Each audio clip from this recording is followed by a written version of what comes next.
Bonjour à tous, ici Roby. Je voulais vous parler un petit peu du trade sur le gold fait vendredi.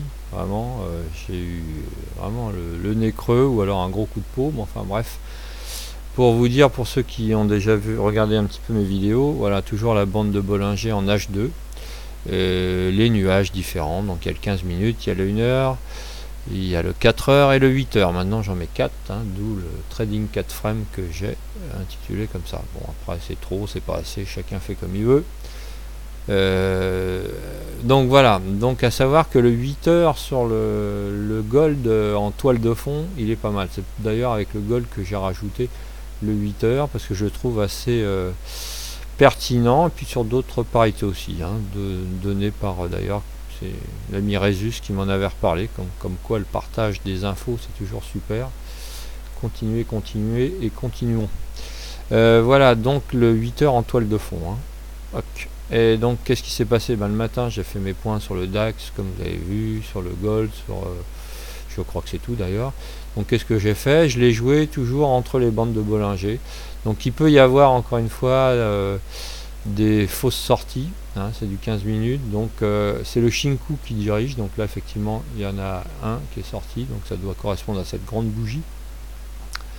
Celui-là je l'ai loupé il me semble, j'avais joué les autres le matin, donc j'ai fait la sortie ici aussi en revendant rapidement, et je crois me souvenir j'avais mis le stop 0, donc je me suis fait stopper à 0, donc dès que c'est redescendu, voilà, l'avantage du scalping c'est qu'on met en fonction de son feeling, on met des stops 0 et puis soit on déboucle une partie, ce que je fais généralement, je garde un solde pour aller plus loin, soit on garde tout et puis on risque rien puisqu'on met le solde à 0 rapidement et on se fait sortir à 0, donc pas perdu, pas vendu en perte, pas perdu.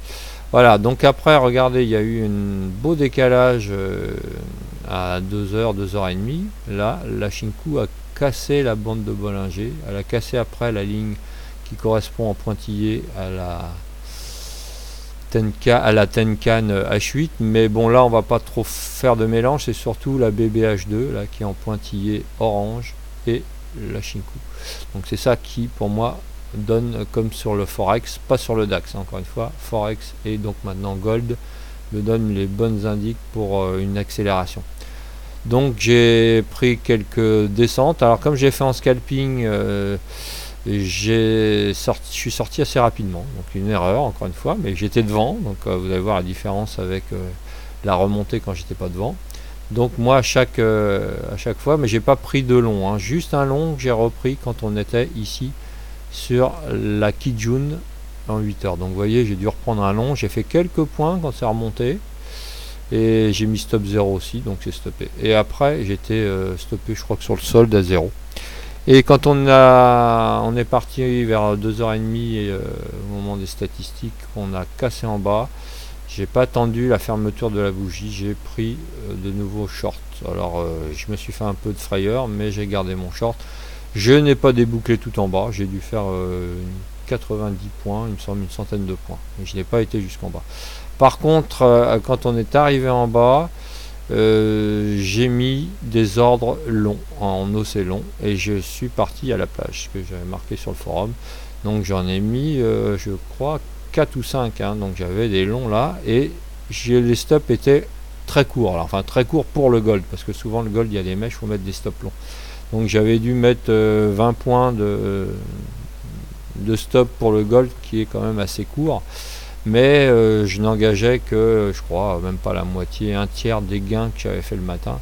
Donc voilà, je me suis dit, le 8 heures, ça peut rebondir la base du nuage. Et vous voyez que vraiment, si on peut appeler ça du pile poil, c'est du pile poil.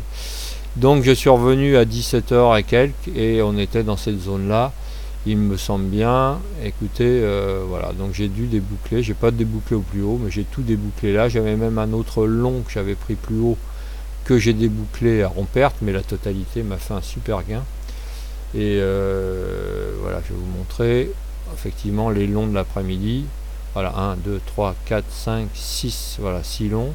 voyez, il y en avait d'autres longs que j'avais commencé à prendre à 14h30, mais voilà, ceux qui m'ont rapporté le plus ont été ceux, voilà, celui-là à perte, vous voyez, je suis rentré un peu tôt, et les autres 14h30, 15h, 15h, j'ai débouclé tout à 17h55, donc vous voyez, ça m'a fait quand même 1000, 2, 3, 4000, 4008, enfin bref, pas mal de points qui m'a fait un beau total pour la journée. Voilà. Donc encore une fois, c'est sûr que si j'avais été devant, j'aurais débouclé quand on a touché la Tenkan, j'aurais débouclé là. Donc est-ce un coup de peau? Peut-être.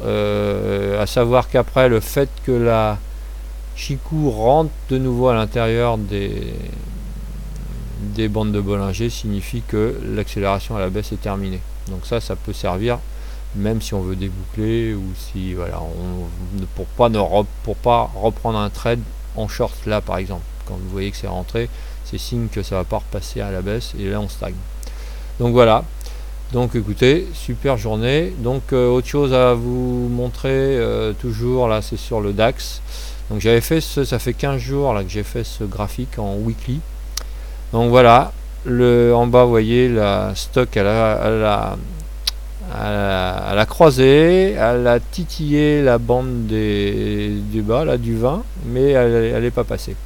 Là c'est pareil, on est ressorti un petit peu du nuage, on n'est pas passé. J'ai dit l'autre jour à Patrick, à Cypressat, puisque là voilà, on était en bas, j'ai dit attention, voilà, on est remonté, vous voyez, la Shinku est remontée, se cogner à la partie basse de la bougie. Et ça, surtout sur des grandes frames, bah, ça a du mal. Là, par contre, pourquoi pas, hein, là, il y a de la place sur la bougie d'après, hein, la bougie de la semaine d'après. Voilà, donc en bas, c'est toujours pareil. Vous voyez, j'ai mis ce trait là parce que nous avons la Kijun en weekly. Donc, est-ce que ça peut casser? Ça a été une fois, ça a tenté une cassure, ça rebondit.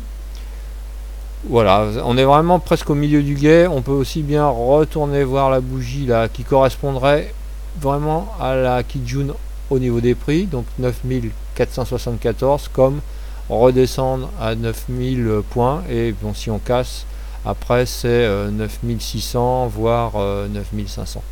Donc voilà, gardez ça en mémoire. Vous voyez, moi je l'ai, j'ai mon graphique pour scalper, mais j'ai toujours voilà ce graphique qui est long terme qui est là, et là vous pouvez mettre les autres choses dessus. Le dernière chose, l'US dollar, je m'en sers aussi juste sur grande frame.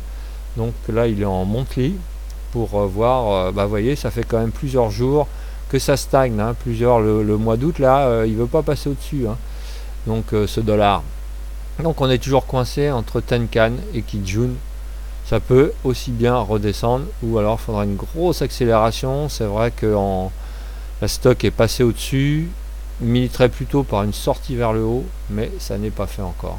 Donc écoutez, voilà, donc comme d'habitude on regarde en début de semaine ou en fin de semaine, on regarde les graphes un peu long terme, et puis après pour les swingers, bah, allez-y avec des petits leviers, pour les scalpers allez-y avec des plus gros leviers, mais faites en sorte de bien vous connaître, encore une fois, de ne pas trader contre votre profil. Moi je n'arrive pas à garder des trades long terme, je le reconnais, et alors que j'aimerais bien.